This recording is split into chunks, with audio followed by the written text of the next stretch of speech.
All right, let's dive into the Roman Empire. We're going for a crash course today using Isaac Asimov's The Roman Empire. Oh, a classic. Definitely. And we'll also be looking at some recent research to see what's changed since Asimov's time. Get the full picture of how Rome rose and fell. Think of this deep dive as your cheat sheet to understanding one of history's most influential empires.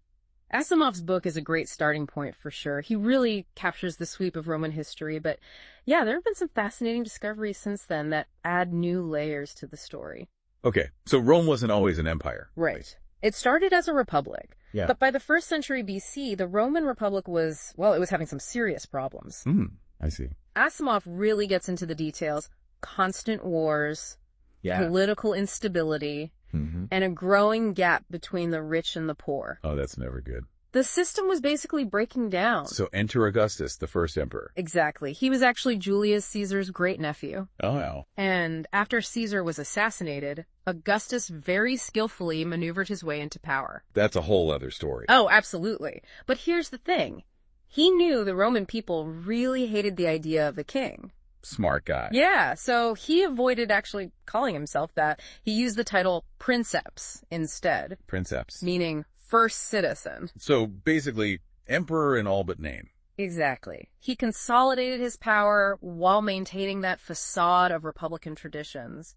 And to really keep things running smoothly, Augustus focused on some key things. Okay, like what? Well, like establishing peace after centuries of war. Yeah, makes sense. Reforming the tax system, making it fair. Oh, that's always fun. And really emphasizing those traditional Roman values to create a sense of unity. So he was rebuilding Roman society from the ground up. In a way, yes. He ushered in this period of stability and prosperity known as the Pax Romana. Oh, I've heard of that. The Pax Romana. How long did that last? It lasted for about 2 centuries. Wow, 2 centuries of peace. That's pretty impressive. But the empire didn't just stay put during that time, right? There were all those famous Roman conquests. Right. So Augustus laid the groundwork, but other emperors really continued to push the boundaries of the empire.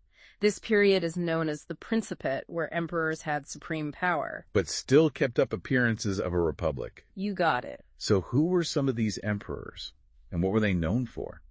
Well, Tiberius, he was a brilliant military strategist. He focused on securing the empire's borders, especially along the dangerous Danube River. Oh yeah, that was a hot spot, wasn't it? Definitely. The Germanic tribes were a constant threat there. Makes sense to secure those borders. You can't build an empire if you can't defend it. Right. Okay, what about Claudius? Didn't he have something to do with Britain? Yes. Claudius finally conquered southern Britain. Added another valuable province to the Roman Empire. And he also oversaw those massive infrastructure projects like roads and aqueducts and harbors. So he was a builder as well as a conqueror. I remember Asimov saying he was often underestimated. Yeah, she was. And then, of course, you have the 5 good emperors. Oh, yeah. The good ones. Nerva, Trajan, Hadrian, Antoninus Pius, and Marcus Aurelius. These guys ruled during the height of the Pax Romana. The golden age of Rome. Exactly. Unparalleled peace and prosperity for Rome. For instance, Trajan, he expanded the empire to its greatest territorial extent ever. Really? Wow. Conquering Dacia, which is modern-day Romania, even parts of Mesopotamia. He was a military genius. So like a Roman Alexander the Great. In a way, yeah. And then Hadrian. He built the famous Hadrian's Wall in Britain. Trying to keep those pesky Picts out. He realized that, endless expansion wasn't sustainable, so he focused on solidifying those borders and promoting internal stability. He was also a big fan of the arts. So under him, Roman culture flourished. Definitely. And then there's Marcus Aurelius, the philosopher emperor. Ah, yes. Yeah. Famous for his meditations. Right. His writings are still read today. Such insights into Stoic philosophy and self-reflection. A truly remarkable figure, according to Asimov. Oh, yeah, for sure. But even during his reign, those cracks were starting to show, Uh-oh. What kind of cracks? Well, he had to deal with constant barbarian invasions and that devastating Antonine Plague. It sounds rough. It was. And Asimov even suggests that this kind of foreshadowed the empire's decline. Almost tragic, really. You could say that. Welcome back. All right, so we've covered Rome's rise, the Pax Romana, and those cracks starting to show. What happens next? Well, things take a bit of a turn. After Marcus Aurelius, you see his son Commodus, he takes the throne. Ah, Commodus. Yeah, I've heard stories. Wasn't he, really into gladiatorial combat? Oh, obsessed. Asimov, he paints him as a guy more interested in the arena than governing, His reign, it really marked a sharp departure from all that stability of the Pax Romana. Yeah, that makes sense. One bad emperor and it all starts to unravel. But I mean, the empire, it was already facing some bigger problems, right? Oh, absolutely. Commodus, he definitely didn't help, but Rome was struggling. Internal tensions, external pressures, you name it. Okay, so what kind of problems are we talking about? Well, for one, Asimov points out that the army was increasingly relying on barbarian recruits. Oh, interesting. Why was that a problem? Well, think about it. You're relying on soldiers who might not have the same loyalty to Rome as Roman citizens. Ah, I see. That creates a whole new set of challenges. Exactly. Instability in the military. Emperors, it becomes harder and harder to maintain control. Okay, so you've got internal divisions, a weakening military. What else? Finances. The empire, it was stretched thin, maintaining this vast empire, legions of soldiers, infrastructure, a growing population. It's expensive. And as the economy weakened, funding the military, maintaining order, it all became much harder. Sounds like a recipe for disaster. And of course, you still have those barbarian tribes, right? Always at the borders. Did any emperors even try to, turn things around? Yeah, a few tried to reform the system. Diocletian's a notable example. He came to power in 284 AD.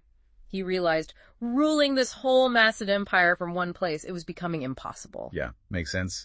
Too much to handle for one person, so what did he do? Well, he decided to divide the empire. 4 administrative units, each with its own co-emperor. Ah, the tetrarchy. I remember learning about that. 4 rulers sharing power. Seemed like a recipe for, well, maybe even more problems. Yeah, it was a bold move, for sure. Diocletian was really trying to manage this increasingly complex empire and stabilize the system. He also introduced a much more rigid social hierarchy, moved away from that first citizen model that Augustus established. Wow, big changes. So did it work? Short term, maybe it provided some stability, but ultimately it crumbled. More civil wars, power struggles. It's a pattern we see quite a bit, unfortunately. Yeah, it's a shame. What about Constantine, then? He's a pretty big name in Roman history. Oh, yeah. Constantine the Great. He emerged as the sole emperor in 324 AD after a whole series of civil wars. And one of his most significant acts was legalizing Christianity. Whoa. Yeah, that's huge. From persecution to the official religion. That must have had an enormous impact on Roman society. Oh, absolutely. Asimov details those brutal persecutions that Christians faced. Diocletian, for example, was particularly harsh. Constantine's conversion and his support for the church, well, it really changed the course of history. It's pretty incredible when you think about it. It also makes you wonder about his motivations. Was it a genuine conversion or a smart political move? It's a question historians still debate. There's that famous story about the vision of a cross before a battle. Right. But aligning himself with the growing Christian population, it definitely had its political advantages. Oh, for sure. Pragmatic, at the very least. Yeah. And he also founded Constantinople, right? Yes. New Rome, a new capital, strategically located right on the site of the old Greek city of Byzantium, crossroads of Europe and Asia. This move really shifted the empire's center of gravity eastward. And that eventually became the capital of the Eastern Roman Empire, the Byzantine Empire, Mm. which of course survived much longer than the Western Roman Empire. Mm-hmm. But we're getting ahead of ourselves. Yeah. What about the West? What were I guess you could say, the final nails in the coffin? Well, despite all Constantine's efforts to reform and revitalize those underlying problems, they never went away. The Western Roman Empire, it was under constant pressure from those barbarian tribes. Still, even after all this time. Oh, yeah. Economic instability, internal divisions. It was this slow, kind of agonizing decline. So what were some of the key events that led to its collapse? One big one was the Battle of Adrianople in 378 AD. The Roman army, they suffered a devastating defeat against the Visigoths. The Visigoths, wow. Yeah, it really marked a turning point, showed the power of those barbarian cavalry against those traditional Roman legions. So Rome, no longer invincible. Basically. And after Adrianople, things just went downhill from there. The Western Roman Empire, it just faced a series of, blows. Like, there was the sack of Rome by the Visigoths in 410 AD. Wow, the sack of Rome. That must have been terrifying. Oh, yeah. Symbolically, it was huge. It really shattered that illusion of Roman invincibility. Then you have the Vandals. The Vandals. They conquered North Africa, cut off Rome's grain supply. Oh, that's gotta hurt. Crippling to the economy and morale. Yeah, it was. And finally, 476 AD, a Germanic general, Odoacer, he deposes the last Roman emperor in the West, Romulus Augustulus. And that's it, isn't it? The end. Pretty much. That date, 476 AD, that's generally considered the official end of the Western Roman Empire. Wow. Centuries of dominance. And it all crumbles. Kind of a tragic story. It is, yeah. It's also fascinating, though, don't you think? There are lessons in there about empires, about power, about the challenges of keeping things stable in a world that's constantly changing. But remember, even though the Western Roman Empire fell, its legacy, it lived on. In the East, in the Byzantine Empire. And of course, Roman culture, law, ideas, they still shape our world today. Yeah, that's a good point. Rome's story doesn't end in 476 AD. It continues to just, echo through history. And it's a story we can learn from. Speaking of learning, let's move on to part 3, where we'll be exploring some of the latest research that's changing how we understand this ancient civilization. Join us for that. Okay, so we've gone through the rise and fall of the Roman Empire, from a tiny city-state to this huge empire and, well, eventually to its collapse. But before we completely wrap up our Roman adventure, let's step outside of Asimov's book for a bit, see what new research has to add to the story. Yeah, it's amazing, how research just keeps refining our understanding of the past, like adding new pieces to this giant historical puzzle. Right. So what are some of the most interesting things that, Asimov might not have known about? Well, one thing that's always captured the imagination is lead poisoning. Those infamous Roman lead pipes. Oh, yeah. I've heard about those. The theory that lead poisoning contributed to Rome's decline is pretty popular, right? No, it's a persistent one.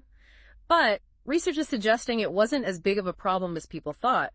Lead pipes, sure, they existed, but studies show that lead levels in their drinking water, they weren't always that high. Not enough to cause those widespread health problems, at least. Interesting. So maybe lead poisoning wasn't one of Rome's downfalls after all. What else has research revealed? The Roman economy. It's been really illuminating. For a long time, the view was that their economy was mainly agriculture and slavery. Right. Asimov focused mainly on those. Yeah, but new evidence shows a much more complex picture, more dynamic.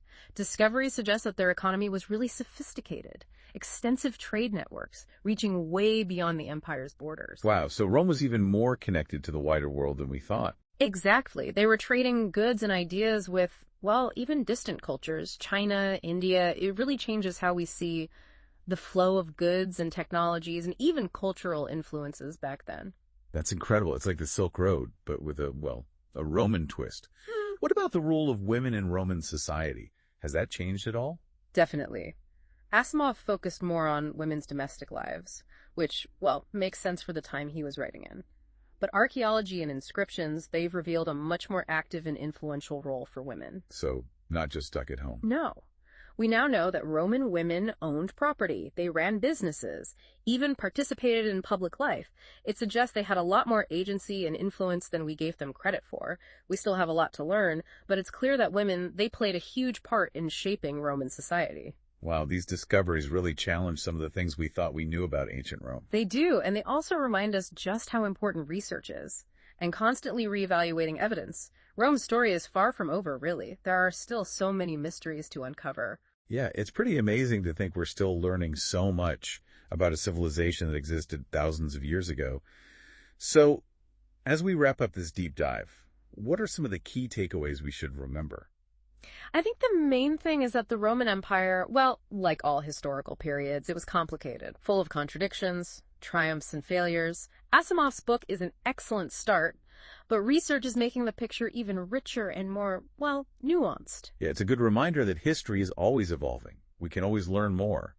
And, the story of Rome, with its rise and fall, its emperors and its people, it offers us these insights into power, the challenges of building civilizations, and the lasting legacies of the past. Well said. And who knows, maybe future discoveries will reveal even more surprising things about this fascinating empire. It's exciting to think about. Thanks for joining us on this Roman Empire deep dive. We hope you enjoyed the journey. And maybe it even sparked your curiosity to learn more about this captivating period of history.